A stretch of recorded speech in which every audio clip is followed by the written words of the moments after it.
Hello friends, सामान्य विज्ञान यानी जनरल साइंस के टॉप 10,000 एमसीक्यू सीरीज के इस भाग में हम लोग बात करने वाले हैं ह्यूमन बॉडी यानी मानव शरीर से संबंधित कुछ महत्वपूर्ण प्रश्नों और उनके व्याख्या सहित उत्तर का। इससे पहले के भागों में भी हमने सामान्य विज्ञान से संबंधित कुछ चुनिंदा प्रश्नों के बारे में डिस्कशन किया है। जो लोग भी उन वीडियोस को मिस कर गए हैं वो उन वीडियोस को एक बार जरूर देख लें ताकि आने वाले एग्जाम में कोई भी महत्वपूर्ण प्रश्न उनसे छूट ना जाए। सफेद रक्त कण का मुख्य कार्य है ऑक्सीजन को ढोना, कार्बन डाइऑक्साइड ढोना, रोग प्रतिरोधक क्षमता धारण करना। उपयुक्त में से कोई नहीं।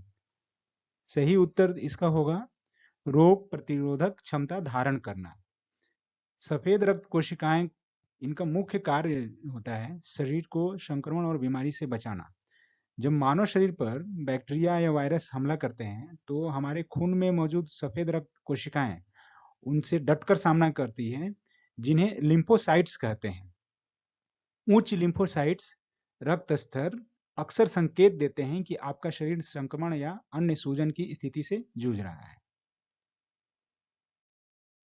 रक्त ग्लूकोज स्तर सामान्यतः व्यक्त किया जाता है। ऑप्शंस हैं Hg के mm में, मिलीग्राम प्रति डेसीलीटर, भाग प्रति मिलियन में, ग्राम प्रति लीटर में। Hg के mm में यह रक्तचाप यानी ब्लड प्रेशर को मापने के लिए यूज किया जाता है, और भाग प्रति मिलियन यानी इसको ppm भी बोलते हैं शॉर्ट में। यह आमतौर पर रासायनिक सांद्रता यानी कंसंट्रेशन के लिए मेजरमेंट के लिए प्रयोग होता है। तो इसमें सही उत्तर होगा बी, मिलीग्राम प्रति डेसीलीटर। और सामान्य रक्त ग्लूकोज स्तर खाने के 8 घंटे बाद 70 से 100 मिलीग्राम पर डेसीलीटर होता है, और खाने के 2 घंटे बाद 140 से कम होना चाहिए। रुधिर के प्लाज्मा में निम्नलिखित में से किसके द्वारा एंटीबॉडी निर्मित होती है? Monocytes, lymphocyte, eosinophil, neutrophils. रक्त में ल्यूसाइट का सबसे बड़ा प्रकार होता है मोनोसाइट। श्वेत रक्त कोशिकाएं जिसको ल्यूकोसाइट्स बोलते हैं, इनके 3 प्रकार होते हैं, ग्रैन्युलोसाइट्स, लिम्फोसाइट्स और मोनोसाइट्स। कौन सा सॉल्ट यानी लवण हमारे शरीर में सर्वाधिक मात्रा में पाया जाता है? Calcium phosphate, calcium carbonate, sodium chloride, magnesium chloride. सही उत्तर होगा कैल्शियम फॉस्फेट।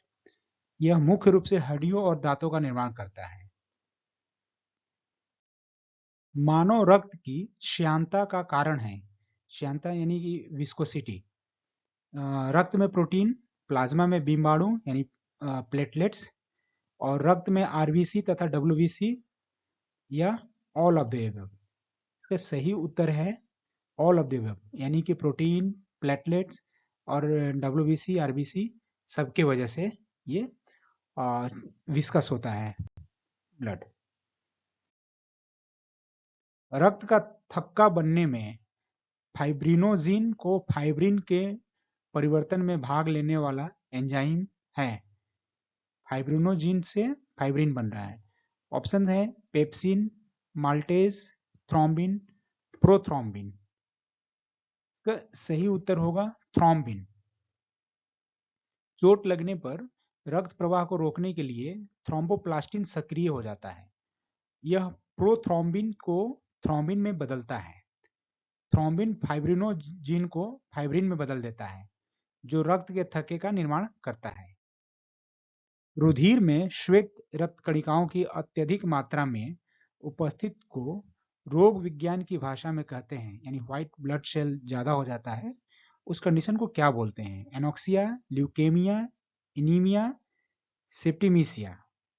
इसका सही उत्तर है बी, ल्यूकेमिया।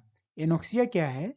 एनोक्सिया ऊतकों या अंगों के भीतर पूर्ण ऑक्सीजन की कमी की स्थिति है, और एनीमिया में इसको रक्त अल्पता बोलते हैं, यानी कि खून की कमी होती है, आरबीसी की कमी होती है, यानी रेड ब्लड सेल की कमी हो जाती है, तो इसको एनीमिया बोलते हैं। सेप्टिमिसिया, इसे बैक्टीरिया ब्लड पॉइजनिंग भी कहा जाता है। तो ये 3 तो इससे व्हाइट ब्लड सेल से संबंधित नहीं है, और सही उत्तर बी है। रक्त होता है कनेक्टिव टिश्यू, संयोजी ऊतक जिसको बोलते हैं, उपकलित ऊतक, या दोनों या कोई नहीं। सही उत्तर है कि यह एक संयोजी ऊतक होता है रक्त। हृदय को रक्त का समर्थन करने वाली धमनियां कहलाती हैं। The arteries that supply blood to the heart are called ग्रीवा धमनियां, यकृत धमनियां, हृदय धमनियां, फुफ्फुस धमनियां। इसका सही उत्तर है हृदय धमनियां, कोरोनरी आर्टरीज। ग्रीवा धमनियां तो गर्दन और सिर को रक्त प्रदान करती हैं।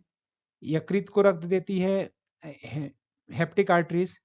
और फुफ्फुस धमनियां ये फेफड़े से संबंधित है, यानी फेफड़ों तक ऑक्सीजन रहित रक्त ले जाती है। हीमोग्लोबिन के बारे में निम्नलिखित कथनों पर विचार कीजिए। यह रक्त में ऑक्सीजन का संचार करता है, ये तो सही ऑप्शन है। यह लौह युक्त यौगिक है, यह भी सही है। यह कुछ रोगों के प्रति प्रतिरक्षा प्रदान करता है, ये सही ऑप्शन नहीं है। हीमोग्लोबिन प्रतिरक्षा प्रणाली से संबंधित नहीं होता है। यह रक्त को लाल रंग प्रदान करता है, यह सही है। तो कुल इसमें अभी तक 3 सही हुए, ये सही हो गया, 2 सही है, 4 सही और ये गलत है, यानी कि टोटल 3 सही हो रहे हैं, यानी कि सही उत्तर जो होगा सी होगा।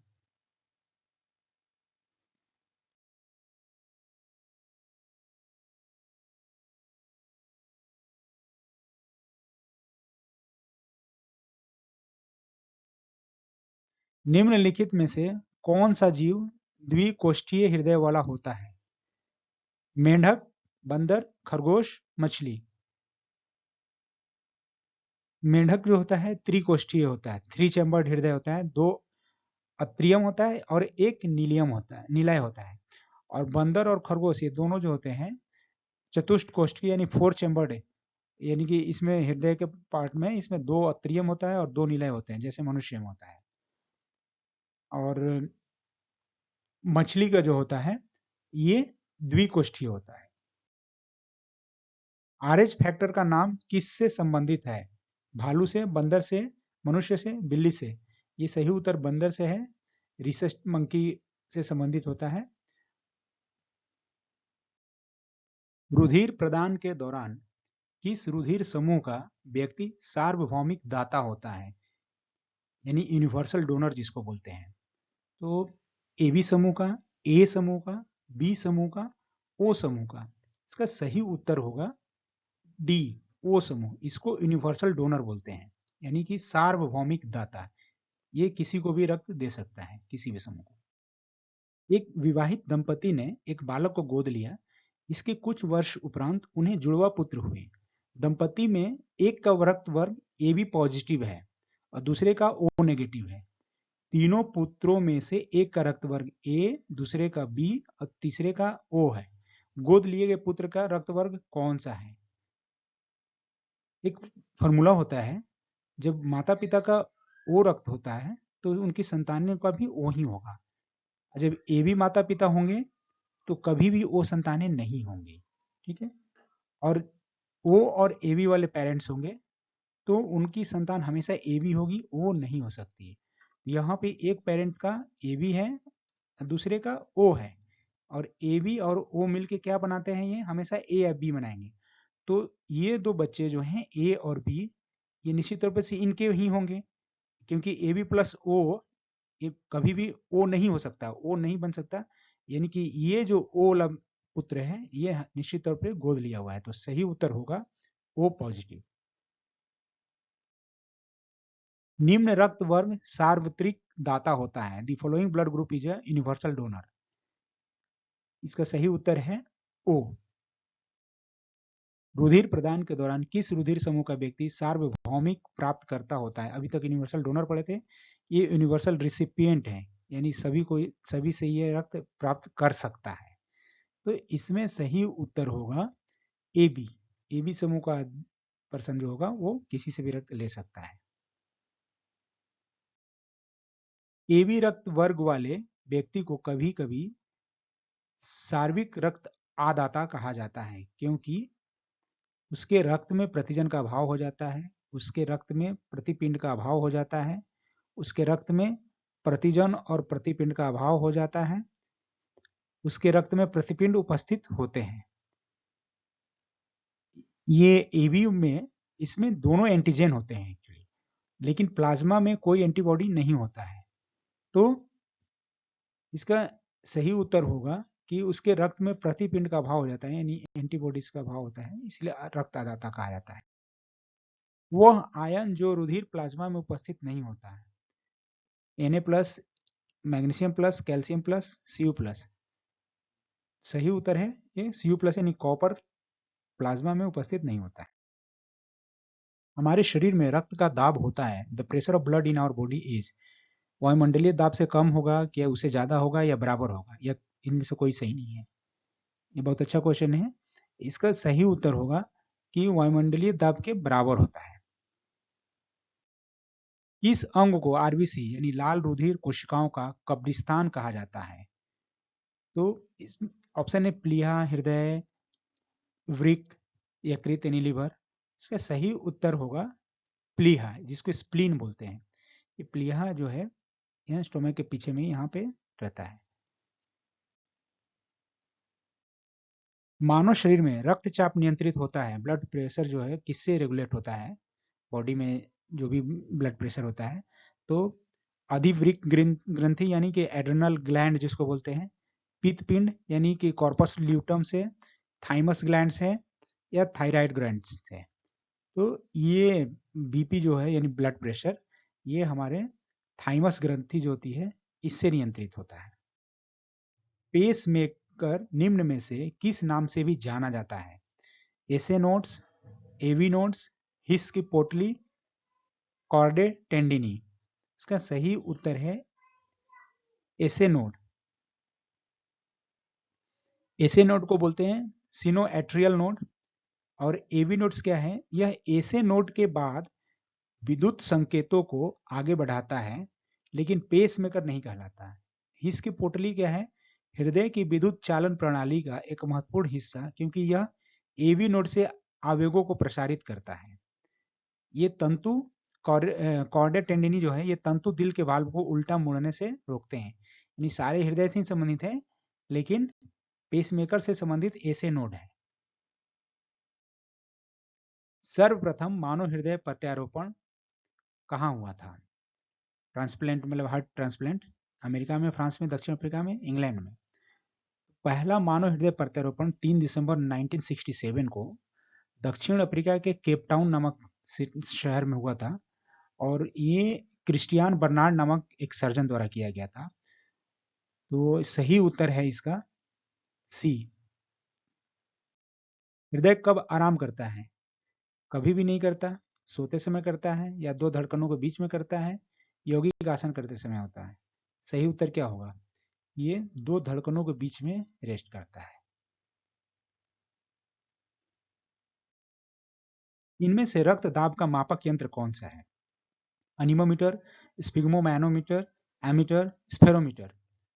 एनिमोमीटर से हवा की गति और दाब मापते हैं, एमीटर से विद्युत धारा यानी करंट मापा जाता है, स्फेरोमीटर से घुमावदार सतह की वक्रता त्रिज्या यानी रेडियस के सटीक माप के लिए यूज किया जाता है स्फेरोमीटर।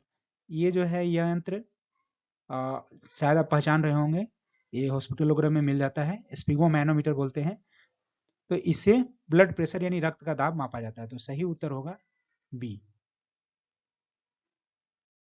अंत में टेस्ट योर नॉलेज, आपके नॉलेज परीक्षण के लिए कुछ महत्वपूर्ण क्वेश्चन मैंने दिया है, जिनको भी इनके सही उत्तर मालूम होगा वो कमेंट में लिख सकते हैं। पहला प्रश्न है, निम्नलिखित में से कौन सी विद्युत चुंबकीय तरंगों का तरंग दैर्घ्य सबसे अधिक होता है, पराबैंगनी किरणें यानी अल्ट्रावायलेट रेज, सूर्य की रोशनी, गामा किरणें, और रक्त किरणें। गेहूं के पौधे का वैज्ञानिक नाम क्या होता है, चार ऑप्शन दिए हैं, इनमें से सही ऑप्शन है वो आप यदि मालूम है तो कमेंट में लिख दें। किसका घनत्व सबसे कम है, बर्फ, पायरेक्स, तेल, संगमरमर। तो दोस्तों, thank you so much for watching this video. दोस्तों, आप यदि किसी भी प्रतियोगी परीक्षा के लिए तैयारी कर रहे हैं, चाहते हैं कि आपकी तैयारी हमेशा फोकस्ड रहे, ट्रैक पर रहे, सही डायरेक्शन में तैयारी हो, तो आप इस चैनल को सब्सक्राइब करके रख लें और बेल आइकन भी प्रेस कर लें साथ में, ताकि आपसे कोई भी इंपॉर्टेंट वीडियो मिस न हो जाए। क्योंकि हर वीडियो में इंपॉर्टेंट टॉपिक्स पर आधारित कुछ महत्वपूर्ण प्रश्नों को और उससे संबंधित फैक्ट्स को रिसर्च करके लाकर आपके सामने प्रस्तुत किया जाता है, जिस पर आधारित प्रश्न सारे एग्जाम्स में अक्सर पूछे जाते हैं, तो आप चैनल को सब्सक्राइब करना न भूलें। आप हमें फेसबुक और इंस्टाग्राम पर भी फॉलो कर सकते हैं। Thank you so much once again दोस्तों।